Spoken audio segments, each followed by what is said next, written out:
Bismillahirrahmanirrahim. Assalamualaikum warahmatullahi wabarakatuh. Alhamdulillahi ala ihsanih wa syukru lahu ala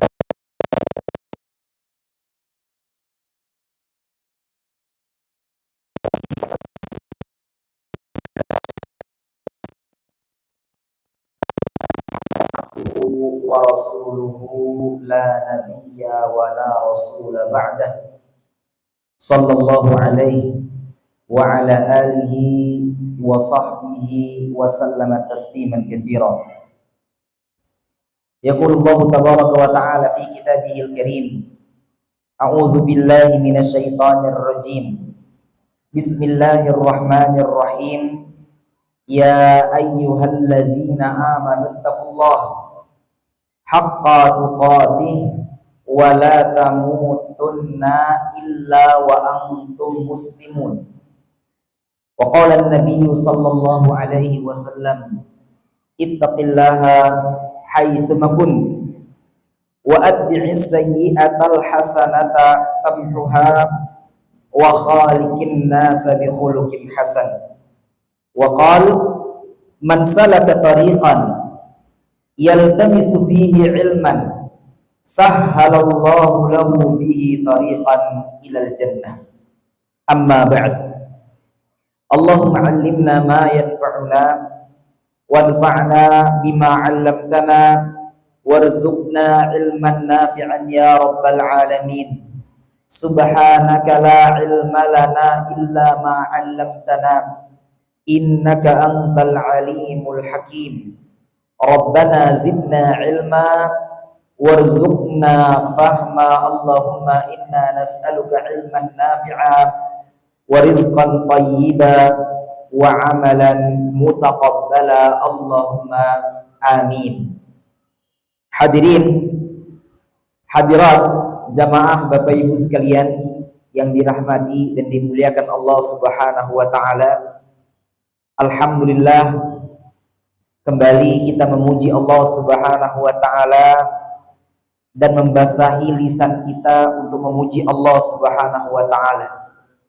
Karena Allah Subhanahu wa taala hingga detik ini di tempat yang mulia ini tidak henti-hentinya memberikan berbagai macam kenikmatan yang tak terhingga. Kenikmatan yang begitu berharga ketika kita menyadarinya. Kenikmatan yang begitu mahal jika kita harus membayarnya. Baik berupa nikmatul iman dan nikmatul Islam, nikmat kesehatan, kesempatan, nikmat bisa beribadah kepada Allah, dan nikmat bisa diberikan taufik oleh Allah Subhanahu wa taala untuk bisa meluangkan waktu dari waktu-waktu kita duduk sejenak di majelis ilmu di rumah Allah Subhanahu wa taala, di majelis yang kita harapkan bisa mendatangkan keberkahan bagi kita semua. Majelis yang kita harapkan bisa memberikan ilmu yang bermanfaat bagi kita. Ilmu yang akan menyelamatkan kita baik di dunia maupun di akhirat kelak, dan ilmu yang kita harapkan bisa menjadi penyebab Allah Subhanahu wa taala dengannya memudahkan langkah demi langkah kita hingga kita sampai ke surga Allah Subhanahu wa taala. Amin ya rabbal alamin. Salawat dan salam senantiasa kita haturkan pada junjungan kita, suri tauladan kita, Nabi Agung Nabi Muhammad sallallahu alaihi wa ala alihi wa sahbihi wasallam.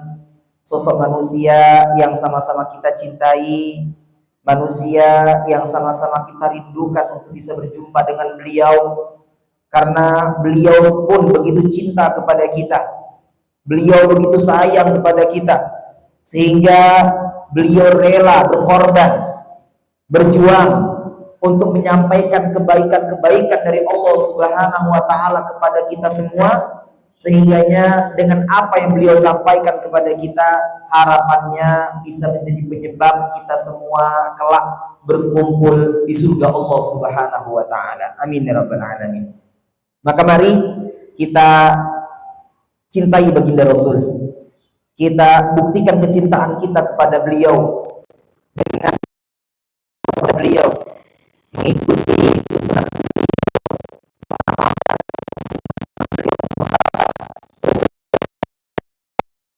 menjadi penyebab kelak di hari kiamat kita semua dibangkitkan oleh Allah Subhanahu wa taala termasuk golongan atau termasuk umat baginda Rasul Nabi Muhammad sallallahu alaihi wasallam yang akan mendapatkan syafaat beliau dan kemudian diperkenankan oleh Allah Subhanahu wa taala untuk bisa membersamai beliau dan berjumpa dengan beliau di tempat penuh kenikmatan di surga Allah Subhanahu wa taala. Amin ya rabbal alamin.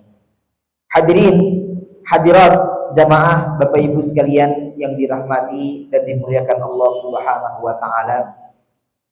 Berbicara tentang perjalanan hidup kita di dunia ini, maka kita perlu mengetahui bahwa perjalanan kehidupan kita di dunia ini tidak selamanya sesuai dengan apa yang kita inginkan. Tidak selamanya sesuai dengan apa yang kita rencanakan. Sebagaimana angin pun tidak selamanya bertiup sesuai dengan keinginan kita.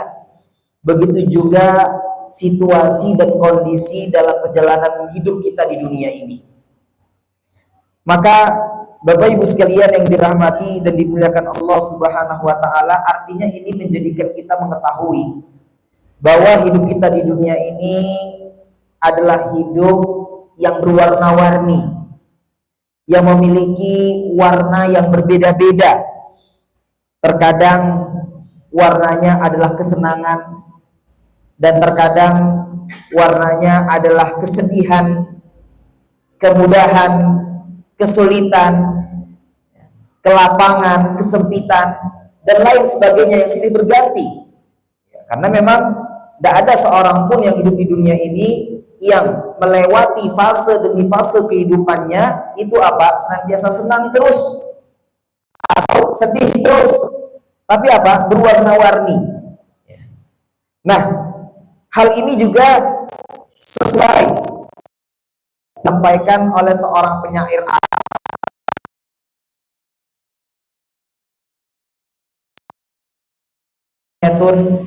tajri 'alan nasi kullihim wala budda lil insani yalqa thamaniyah sururun wa huznun wajtima'un wa furqatun yusrun wa usrun summa hukmun summa suqmun wa afiyah.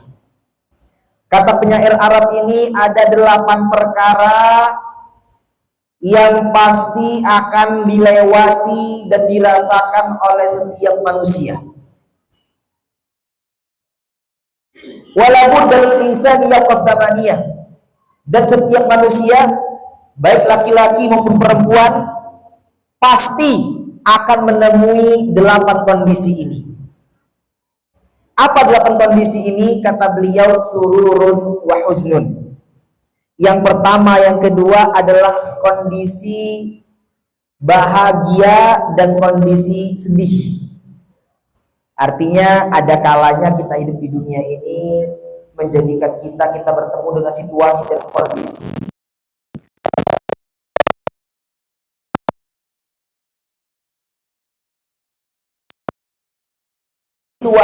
dan kondisi yang menjadikan kita sedih.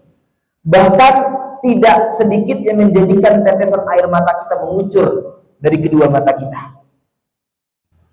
Kemudian juga apa? Wajtima'u wa furqah. Yang ketiga dan yang keempat dari 8 perkara atau 8 kondisi yang akan dilewati oleh setiap manusia adalah ijtima'un wa furqah. Ada saatnya manusia itu bertemu, dan ada saatnya manusia itu harus berpisah. Artinya di dunia ini pasti kita akan bertemu dengan yang namanya pertemuan, dan juga akan ada yang namanya perpisahan. Maka siapapun yang senang dengan adanya pertemuan, maka dia harus juga menyiapkan diri dengan pahitnya perpisahan. Karena tidak ada orang yang kemudian bisa berkumpul terus. Yes.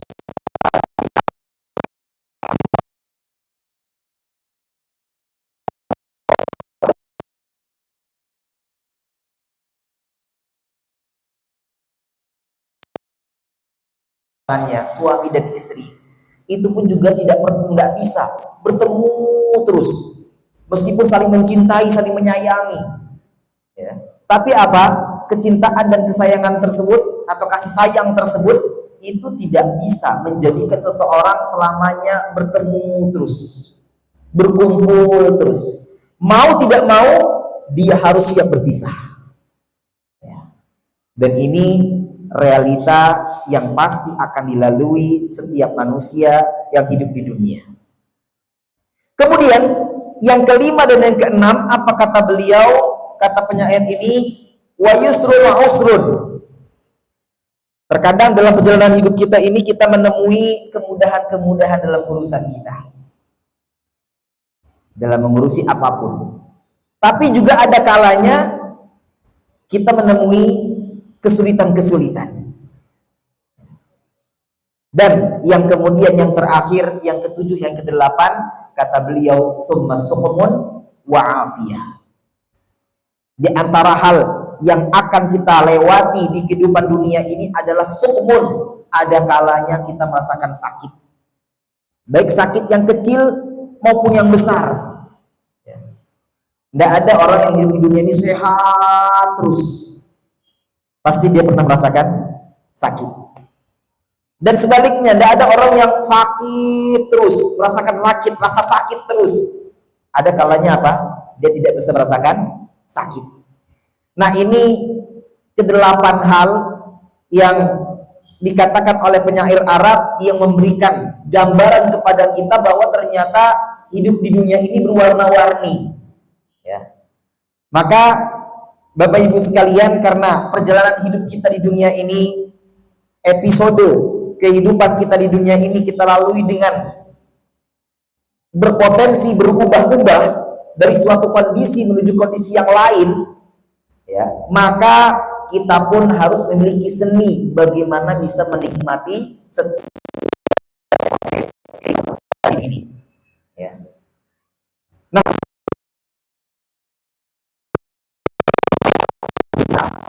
menikmati kehidupan. Kata-kata menikmati itu artinya tidak selamanya sesuatu yang bisa dinikmati itu adalah sesuatu yang manis, yang lezat. Terkadang seseorang juga bisa menikmati sesuatu yang pahit, ya. Sebagaimana tadi yang kita sebutkan, ada kalanya manusia senang, ada kalanya manusia sedih, ada kalanya kita kemudian lapang, sempit, sakit, sehat.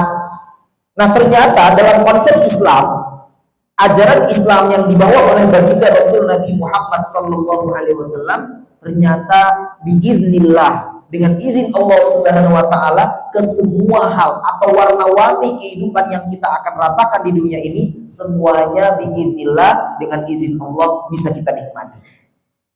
Ya, karena tadi tidak hanya yang nikmat saja bisa dinikmati, sesuatu yang pahit saja bisa dinikmati. Contohnya apa? Nah, bapak-bapak ya yang suka ngopi, ya, terkadang kopi pahit itu, itu ada kenikmatan tersendiri dibandingkan kopi yang manis. Artinya meskipun pahit, kopi itu bisa terasa nikmat, bisa terasa nikmat. Begitu juga kita melewati fase-fase dalam kehidupan kita yang silih berganti, ya.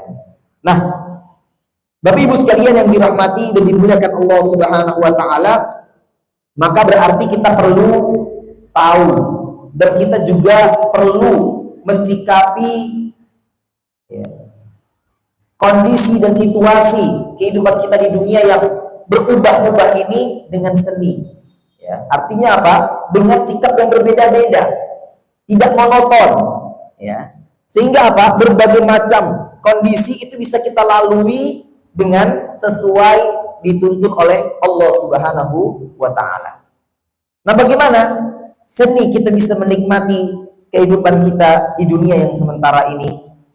Maka jawabannya diantaranya, Bapak Ibu sekalian, yang pertama, seni menikmati kehidupan itu dengan bersyukur kepada Allah Subhanahu.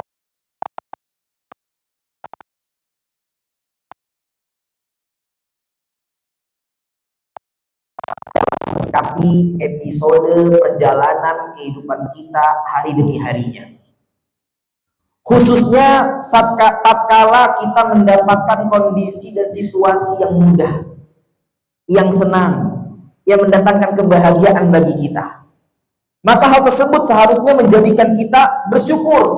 Itulah cara agar kita bisa menikmati kebahagiaan, agar kita bisa menikmati kesenangan, kelapangan, kemudahan yang Allah berikan kepada kita. Maka siapa saja yang bisa bersyukur pada setiap kemudahan, kebahagiaan, kelapangan yang Allah hadirkan dalam kehidupannya, di saat itu dengan izin Allah Subhanahu wa taala dia bisa menikmati kehidupannya yang lapang dan bahagia tersebut. Nah, kenikmatan ini akan terasa kapan, Bapak Ibu sekalian? Kenikmatan ketika bersyukur itu akan terasa apabila syukur itu menjadikan kita bisa menambah ketaatan kepada Allah Subhanahu wa taala. Artinya apa? Syukur pada kondisi yang menyenangkan kita, pada kondisi kita bahagia, pada kondisi kita lapang, mudah dan lain sebagainya, itu akan menjadi nikmat kapan? Kalau seandainya syukur kita itu diiringi dan diikuti dengan peningkatan ketaatan kepada Allah Subhanahu wa taala. Bertambah ketaatan kita kepada Allah Subhanahu wa taala. Untuk membayangkan kenikmatan syukur ini, Bapak Ibu sekalian, yang itu dirasakan dengan menambah ketaatan kepada Allah Subhanahu wa taala, mari kita ingat kembali suri tauladan kita, baginda Rasul Nabi Muhammad sallallahu alaihi wasallam, yang mana beliau, kita tahu dalam hadis yang sangat sahih, dalam hadis yang sahih beliau mengatakan apa, disebutkan bahwa apa, suatu ketika baginda Rasul itu tidur, qiyamul lail, salat malam,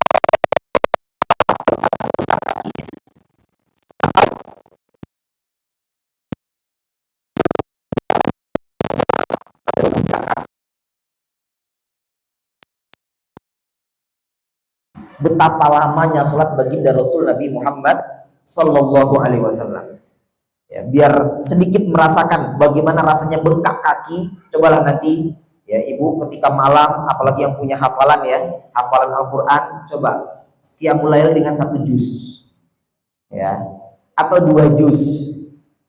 Kalau seandainya belum hafal, coba cari masjid, atau nantilah ketika Ramadan cari masjid-masjid yang tarawihnya atau qiyamul lailnya 1 juz atau 2 juz.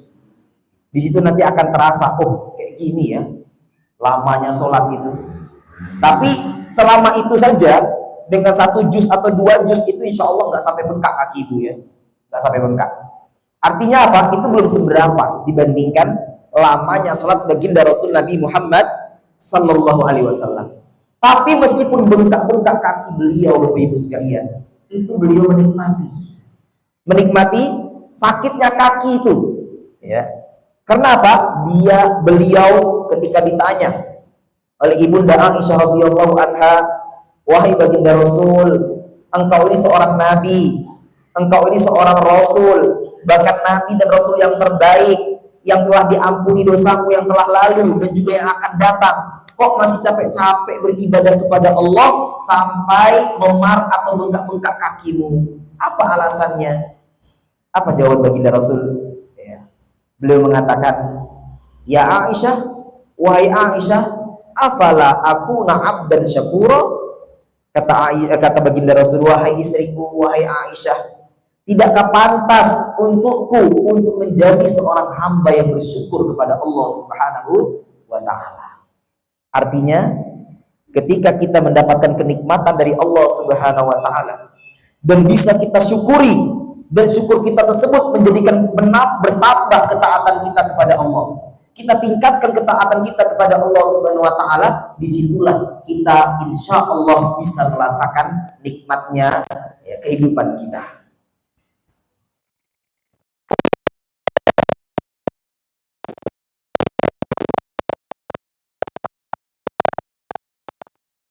Bisa menjadi seni bagi kita untuk menikmati kehidupan di dunia ini adalah dengan bersabar. Ya, setelah bersyukur, yang kedua adalah bersabar.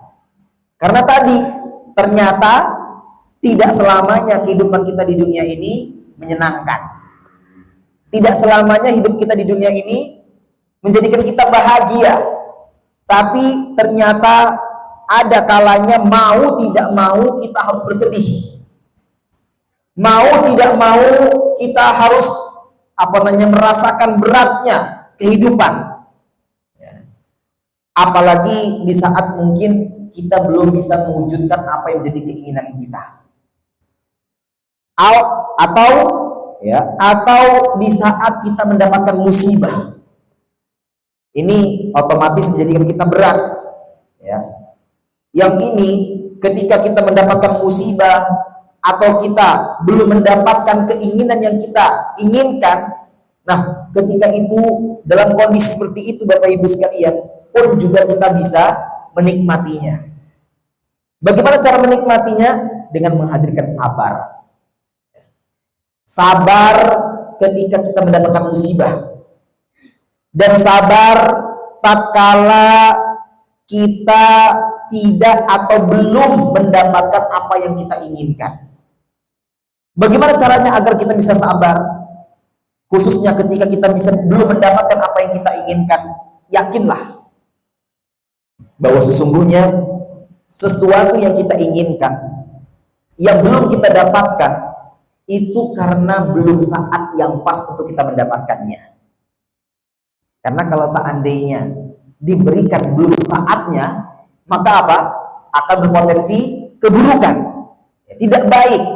Maka sengaja Allah Subhanahu wa taala ya menunda mewujudkan apa yang kita inginkan. Karena kalau disegerakan, khawatir dampaknya kepada diri kita. Dari hal tersebut dan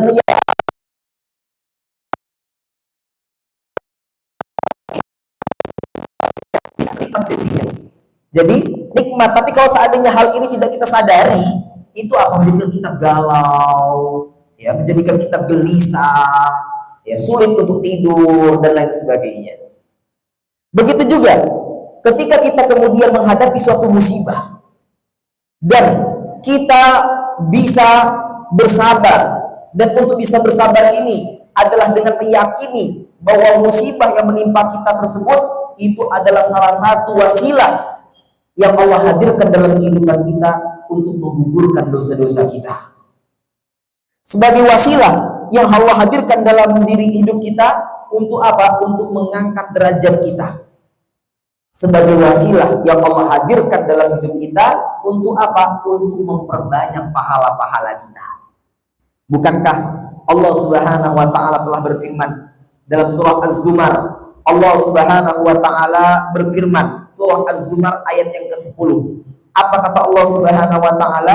A'udzu billahi minasyaitonir rajim. Bismillahirrahmanirrahim. Innama yuwaffas sabiruna ajrahum bighairi hisab.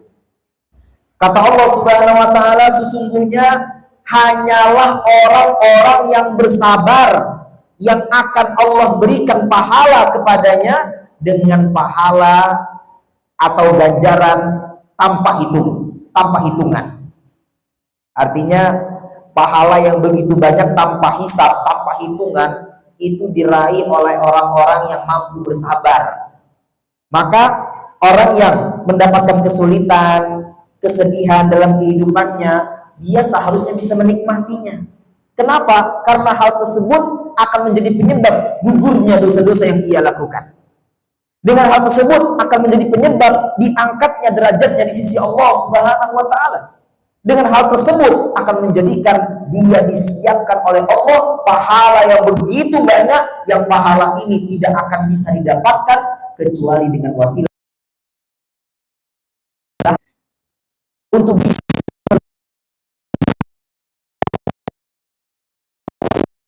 menikmati kehidupan dengan sabar dan hidup bisa menjadi nikmat dengan sabar ini.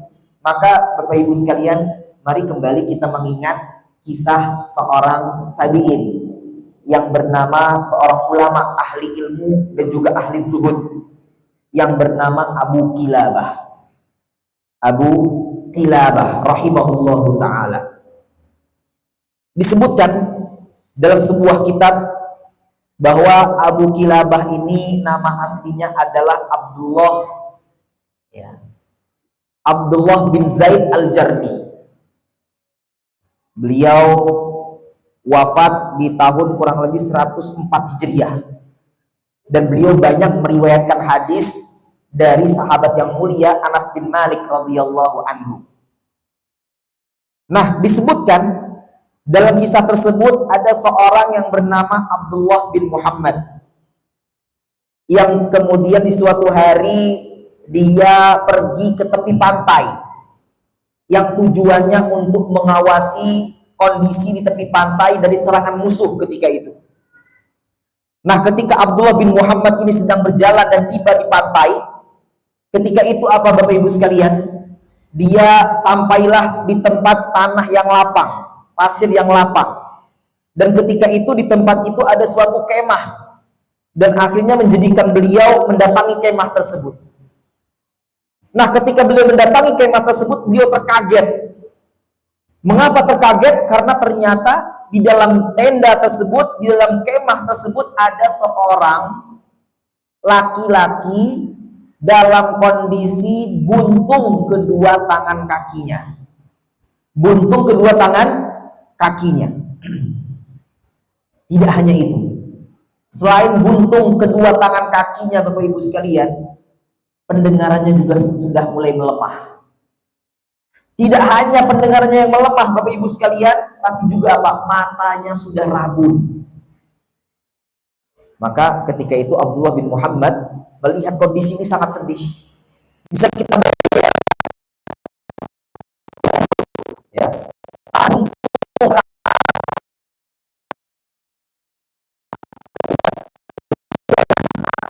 tangan kita yang buntung itu sudah luar biasa beratnya kita melalui kehidupan ini terasanya, ya.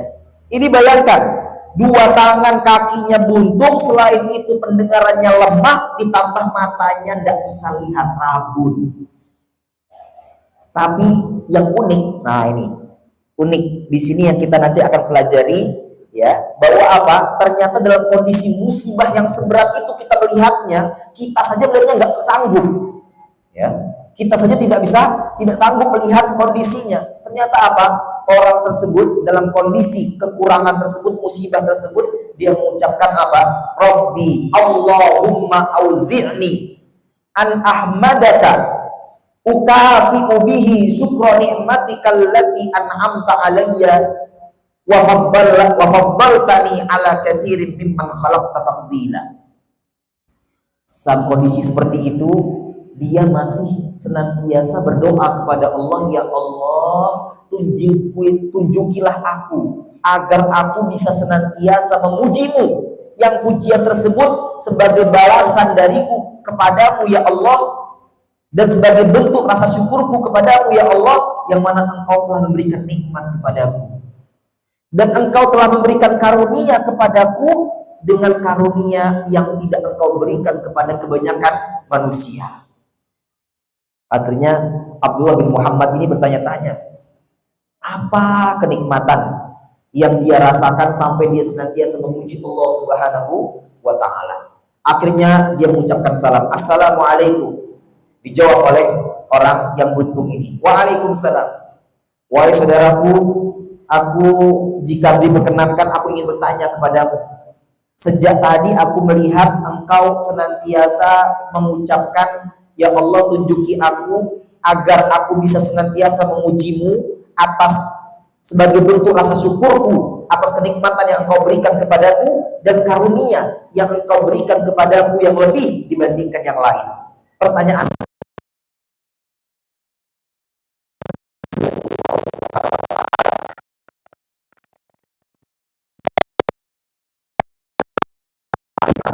bersyukur kepada Allah Subhanahu wa taala dan seolah-olah tidak ada masalah dengan kondisimu saat ini.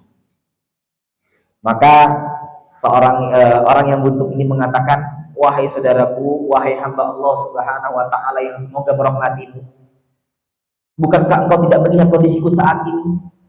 Coba engkau bayangkan, bagaimana kalau seandainya ternyata Allah Subhanahu wa taala mengirimkan halilintar kepadaku sehingga aku terbakar dengannya. Dan bagaimana kalau seandainya Allah Subhanahu wa taala menjatuhkan gunung kepadaku sehingga aku hancur dengan gunung tersebut. Bagaimana kalau seandainya Allah mengirim air lautan yang menenggelamkanku? Dan bagaimana kalau seandainya tanah Allah jadikan untuk menelanku? Ya. Dan lain sebagainya. Maka apa? Ternyata itu semua tidak Allah berikan kepadaku. Maka itu kenikmatan yang aku syukuri karena aku tidak mendapatkan bencana yang Allah kirimkan. Kemudian selain itu Allah Subhanahu wa taala dalam kondisiku seperti ini masih memberikan karunia yang begitu besar kepadaku berupa apa? Lisanku yang dengannya aku masih bisa berzikir untuk mengingat Allah Subhanahu wa taala. Itulah kelebihan yang Allah berikan kepadaku yang itu tidak dimiliki oleh kebanyakan manusia. Kebanyakan manusia sama-sama punya lisan. Tapi apa? Kebanyakan mereka tidak bisa mengisi atau menggunakan lisan mereka, membasahi lisan mereka untuk apa? Memperbanyak zikir kepada Allah Subhanahu wa taala. Sementara aku diberikan karunia oleh Allah untuk bisa berzikir dengan lisan. Ini karunia yang besar yang Allah berikan kepadaku yang tidak Allah berikan kepada kebanyakan manusia. Maka kemudian terkaget ya si Abdullah bin Muhammad ini. Akhirnya apa? Baiklah, karena engkau sudah karena aku sudah menjawab pertanyaanmu, maka aku ingin menyampaikan sesuatu kepadamu. Kepada si orang-orang buntung ini mengatakan kepada Abdullah bin Muhammad, apa itu? Kata beliau, sesungguhnya engkau tahu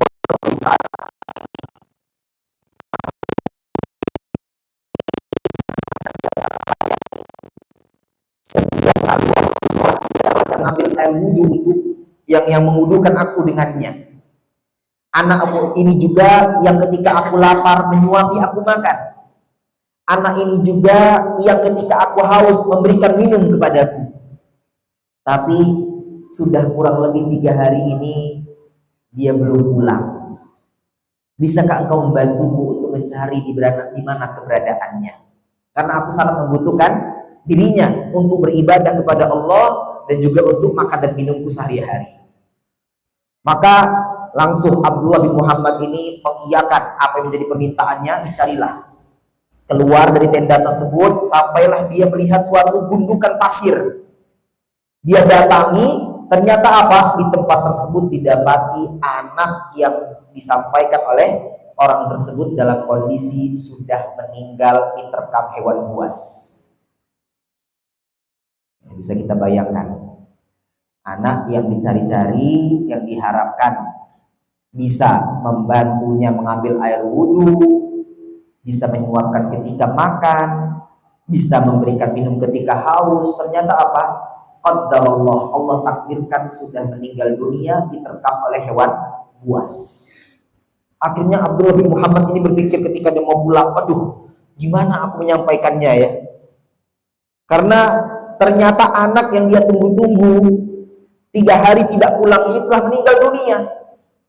Seperti apa kesedihan yang akan dia rasakan ketika mendapatkan kabar wafatnya anak yang sangat dia sayangi dan sangat dia harapkan untuk bisa membantunya beribadah kepada Allah Subhanahu wa taala.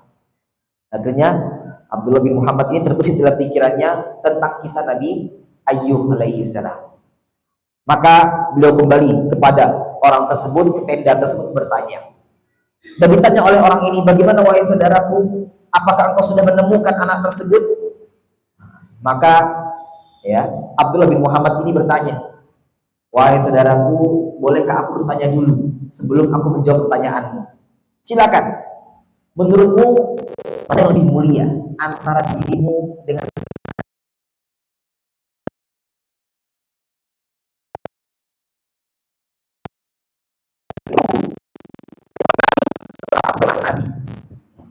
Baik, kalau begitu, mana yang lebih berat antara ujian yang Allah berikan kepada Nabi Ayub alaihissalam dibandingkan ujian yang Allah berikan kepadamu? Musibah yang Allah berikan kepadamu, yang mana Nabi Ayub itu diuji dengan kesehatannya, ditinggal oleh keluarganya dan anak-anaknya, dan ditinggalkan oleh orang-orang yang dekat dengannya. Jelas mengatakan, ya, jelas lebih berat Nabi Ayub ujiannya dibandingkan diriku. Nah, ketika engkau tahu bahwa Nabi Ayub itu berat ujiannya, apa yang dia lakukan? Dia senantiasa bersabar, bersyukur, dan senantiasa memuji Allah Subhanahu wa Ta'ala. Terus akhirnya apa? Kata si laki-laki ini, ayo langsung saja jelaskan dan jawab pertanyaanku, di mana anakku?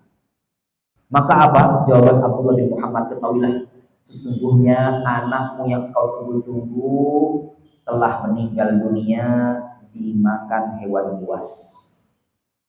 Maka ketika itu apa? Lihat apa yang diucapkan oleh orang yang buntung, yang selama 3 hari menunggu anaknya. Yang diucapkan adalah apa? Alhamdulillah.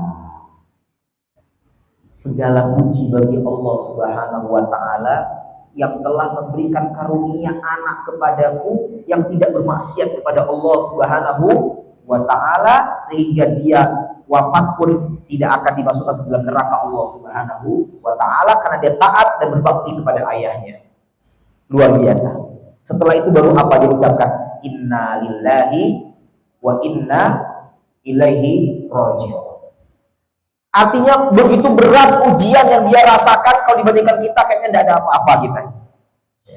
Maka di antara hal agar kita bisa tabah dan kuat, kita perlu membandingkan ujian dan musibah yang kita rasakan dengan orang yang lebih berat. Ya. Sehingga apa? Kita nggak merasa kita yang paling berat ujiannya di dunia ini.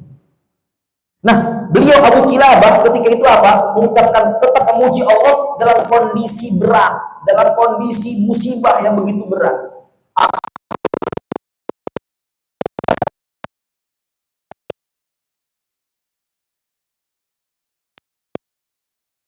Dan dunia. Akhirnya apa? Abdullah bin Muhammad ini ketika melihat meninggal, ya, seorang yang buntung ini, akhirnya kebingungan bagaimana ini. Akhirnya ditutupi mukanya dengan kain. Enggak beberapa lama ada 4 temannya datang bertemu dengannya. Maka dia minta pertolongan. Ya, dia 4 orang temannya ini bertanya kepadanya, wahai Abdullah, ada apa kau di sini? Siapa orang ini? Orang ini adalah orang yang mendapatkan musibah. Mendapatkan musibah dan akhirnya diwafatkan oleh Allah Subhanahu wa Ta'ala.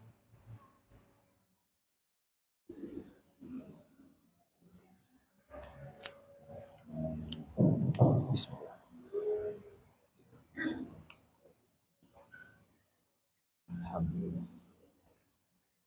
Dan akhirnya diwafatkan oleh Allah Subhanahu wa Ta'ala. Maka kata 4 orang temannya ini, coba dibuka mukanya, siapa tahu kami mengenalinya. Nah, ketika dibuka muka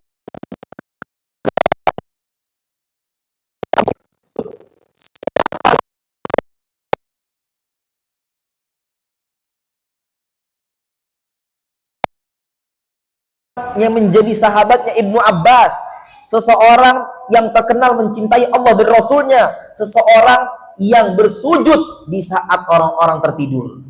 Oh, ternyata apa? Dia orang terkenal. Akhirnya apa? Langsung diurus jenazahnya, dimandikan, dikafani sampai dikuburkan. Singkat cerita, Abdullah bin Muhammad ini setelah menyelesaikan penyelenggaraan jenazah, ya, mengurusi jenazah Abu Kilabah ini, akhirnya apa? Di malam harinya bermimpi. Dalam mimpinya, Bapak Ibu sekalian, Abdullah bin Muhammad ini bertemu dengan Abu Kilabah, tapi dalam kondisi yang berbeda, dalam kondisi yang sangat senang, dengan menggunakan 2 pakaian dari surga Allah Subhanahu wa Ta'ala, dan sedang berada di taman-taman surga. Sedang berada di taman-taman surga, seraya mengucapkan Salamun alaikum bima sabartum fa ni'ma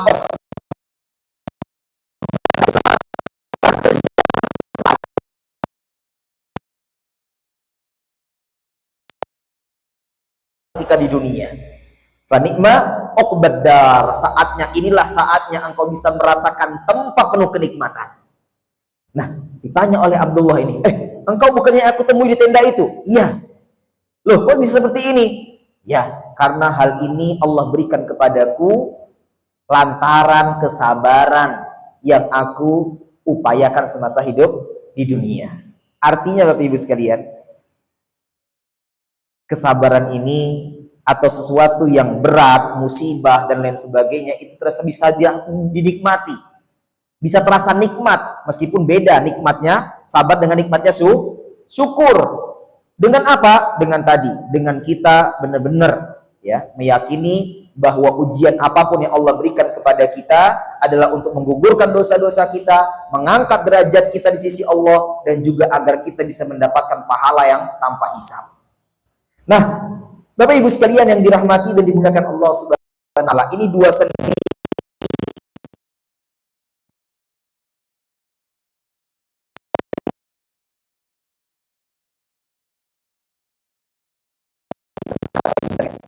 berat mana Pak?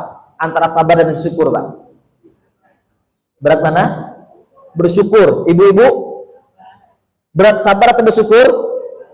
Bersabar ya. Kalau bapak-bapak, berat bersyukur. Masya Allah. Ini ada dua jawaban luar biasa ya. Ternyata jawaban yang lebih tepat ibu-ibu sekalian, apa yang kata bapak-bapak? Ya. Adalah apa? Lebih berat bersyukur. Loh, yang bener aja Sat.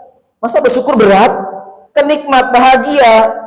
Sedangkan bersabar itu berat loh Ustadz. Bukan hanya bisa ngomong doang, bisa bersabar itu. Kalau sudah menjalani, oh ternyata nggak semudah itu, berat. Kenapa kita katakan bersyukur itu lebih berat dibandingkan bersabar Bapak Ibu sekalian?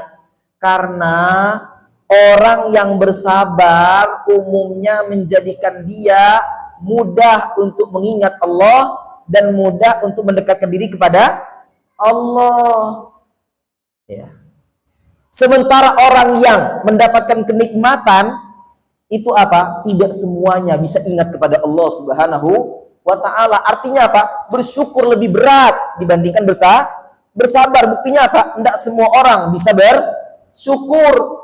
Karena seringnya orang yang mendapatkan nikmat itu lupa kepada Allah Subhanahu wa taala. Tapi orang yang mendapatkan musibah pasti akan ingat kepada Allah dan mendekatkan diri kepada Allah Subhanahu wa taala. Nah ini, maka Bapak Ibu sekalian, ini dua hal yang perlu kita kemudian ya gunakan untuk mensikapi berbagai macam kehidupan kita di dunia, sehingga kita bisa menikmatinya. Hal yang ketiga, di antara seni kita bisa menikmati kehidupan kita di dunia ini, Bapak Ibu sekalian, adalah ridho dengan ketentuan Allah Subhanahu wa taala. Ketika Allah tentukan kita apapun itu, meskipun ketentuan tersebut tidak sesuai dengan keinginan kita, tidak sesuai dengan rencana kita, maka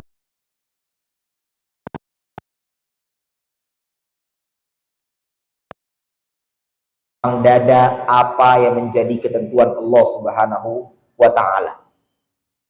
Bagaimana caranya agar kita bisa menikmati ya hidup dengan ridho ini? Dan bagaimana caranya agar kita bisa ridho dengan ketentuan Allah Subhanahu wa taala? Caranya adalah dengan meyakini bahwa tidak ada ketentuan apapun yang Allah tentukan dalam kehidupan kita di dunia ini melainkan itu berlandaskan dengan kasih sayang Allah Subhanahu wa taala. Artinya ketika kita mungkin ditentukan oleh Allah menjadi orang yang tidak kaya atau fakir, bagaimana kita bisa ridho? Kita yakini bahwa apa? Kita dijadikan fakir oleh Allah Subhanahu wa taala itu berdasarkan kasih sayang Allah Subhanahu wa taala. Karena kalau seandainya kita dalam kondisi fakir, itu artinya apa? Allah bisa menjadikan kita senantiasa ingat kepada Allah Subhanahu wa taala. Bisa menjadikan kita senantiasa minta kepada Allah Subhanahu wa taala. yang belum tentu bisa kita ingat pada Allah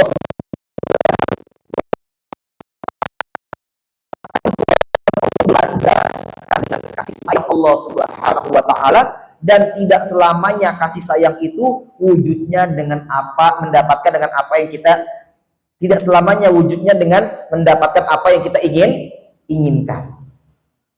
Ya. Kita tahu bahwa seorang ibu itulah yang paling menyayangi anaknya dan paling cinta dan sayang kepada anaknya.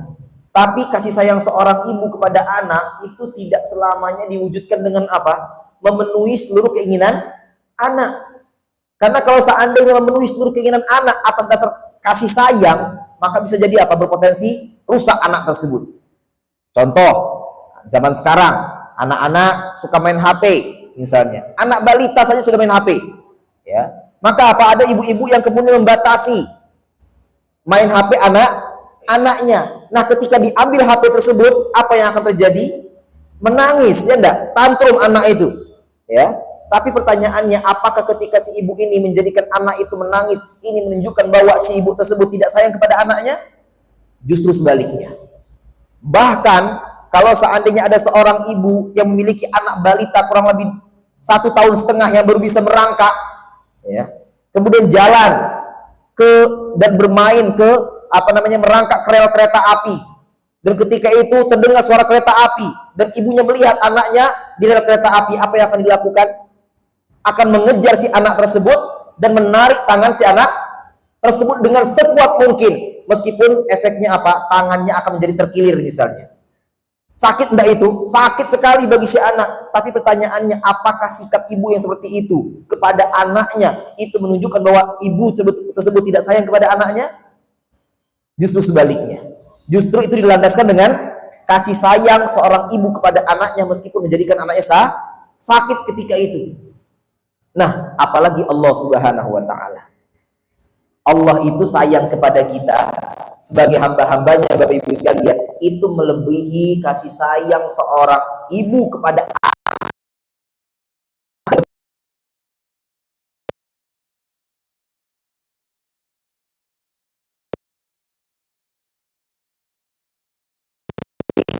menyusui bayinya. Maka dari kejauhan baginda Rasul mengatakan kepada para sahabatnya, wahai para sahabatku, bagaimana menurut kalian kalau seandainya ada seorang ibu yang kemudian sedang mendekap anaknya yang mungkin itu sempat tadi hilang, anaknya di mana kemudian tidak didapatinya, didekapnya.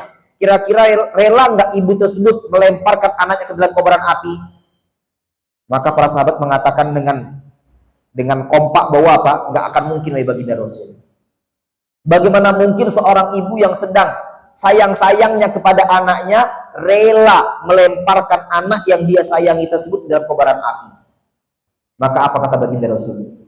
Ketahuilah sesungguhnya kasih sayang Allah Subhanahu wa taala kepada hamba-hambanya jauh lebih besar dibandingkan kasih sayang seorang ibu kepada anaknya.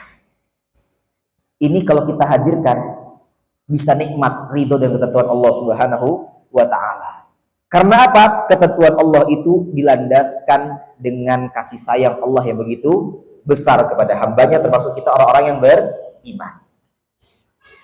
Nah, Bapak Ibu sekalian yang dirahmati dan dimuliakan Allah Subhanahu wa taala, bahkan baginda Rasul Nabi Muhammad sallallahu alaihi wasallam pernah bersabda, "Inna lillahi mi'atar rahmah." Sesungguhnya Allah Subhanahu wa taala itu memiliki 100 rahmat, memiliki 100 kasih sayang. Satu dari 100 rahmat tersebut itu Allah berikan di dunia, sehingga karena efek satu rahmat ini menjadikan seseorang saling menyayangi, saling mencintai. Ya. Orang tua menyayangi anaknya, anak menyayangi orang tuanya, suami menyayangi istrinya, istri menyayangi suaminya. Itu hanya efek satu kasih sayang Allah saja. Sementara 99 kasih sayang Allah Subhanahu wa taala Allah simpan kelak di akhirat.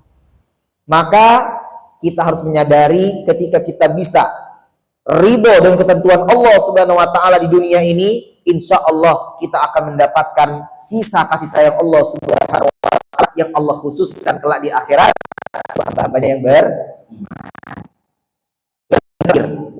Bapak Ibu sekalian, kita bisa menikmati kehidupan kita di dunia ini yang silih berganti situasi dan kondisinya adalah dengan senantiasa berdoa kepada Allah Subhanahu wa taala. Bapak Ibu sekalian, hidup ini akan terasa nikmat ketika kita berdoa kepada Allah Subhanahu wa taala. Dan hidup ini akan terasa hampa, akan terasa berat kalau seandainya kita tidak berdoa kepada Allah Subhanahu wa taala. Oleh karena itu mari kita kemudian di setiap kondisi, baik dalam kondisi sulit, dalam kondisi berat, sakit, sehat, bahkan senang, kita senantiasa berdoa kepada Allah Subhanahu wa taala. Berdoa kepada Allah Subhanahu wa taala di saat kita sulit, di saat kita lemah, dengan penuh keyakinan bahwa apa? La yukallifullahu nafsan illa wus'aha.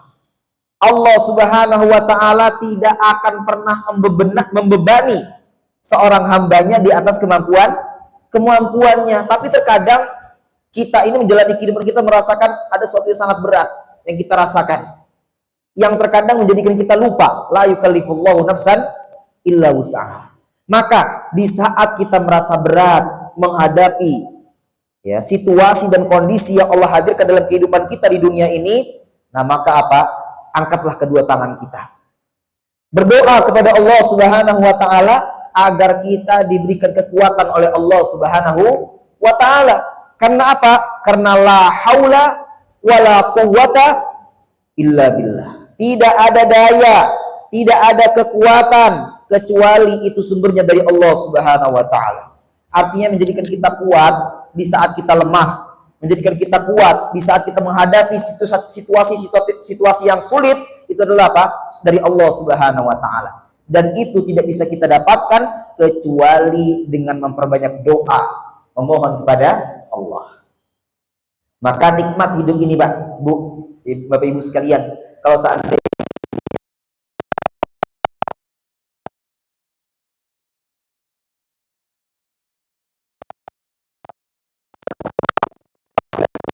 kepada Allah, kita minta agar kita diberikan keistiqomahan di atas ketaatan kepada Allah Subhanahu wa taala. Karena tidak selamanya orang itu bisa istiqomah. Tidak selamanya orang itu bisa terus taat kepada Allah Subhanahu wa taala kecuali orang-orang yang telah diberikan kekuatan oleh Allah Subhanahu wa taala.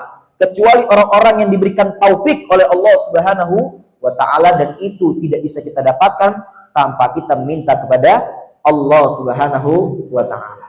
Maka orang yang sudah berdoa kepada Allah itu nikmat sekali hidupnya. Ya, kalau sudah berdoa kepada Allah itu sudah nggak ada yang lagi yang perlu dikhawatirkan. Plong, karena dia minta kepada Allah yang maha kaya, dia minta kepada Allah yang maha kuasa, ya, dan minta kepada Allah Subhanahu wa taala yang maha mendengar setiap lantunan doa-doa yang dia ucapkan.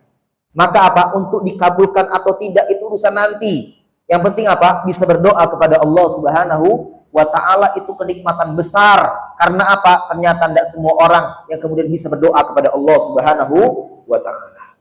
Maka mari Bapak Ibu sekalian yang dirahmati dan dimuliakan Allah Subhanahu wa ta'ala, kita berdoa kepada Allah dalam setiap kondisi.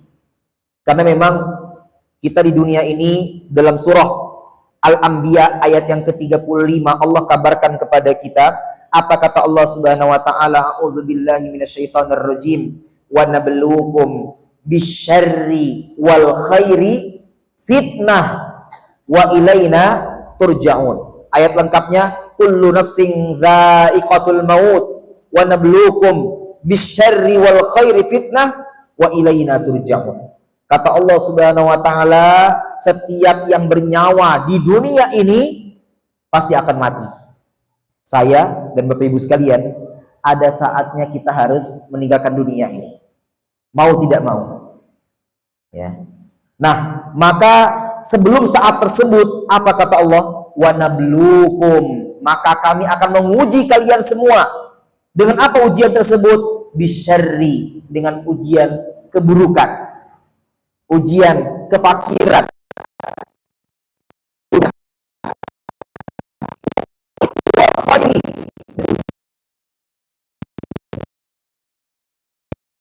lain sebagainya. Dan semua ujian tersebut, apa kata Allah Subhanahu wa taala? Wa ilaina turja'un. Setelah kemudian datang saatnya, mau tidak mau kita harus berjumpa dengan Allah Subhanahu wa taala, maka sikap kita dalam menghadapi berbagai macam ujian tersebut, ya, kita akan dikembalikan kepada Allah. Tatkala kita dikembalikan kepada Allah, kita akan mendapatkan hasil sesuai dengan apa yang kita upayakan semasa hidup di dunia. Nah, maka ketika itulah, karena kita akan diuji oleh Allah Subhanahu wa taala di dunia ini, banyak-banyak berdoa kepada Allah Subhanahu wa taala. Ya, setidaknya apa, dengan doa kita tersebut jangan sampai dengan ujian yang bermacam-macam, yang silih berganti, yang berwarna-warni itu menjadikan kita menyimpang dari jalan yang Allah ridhoi.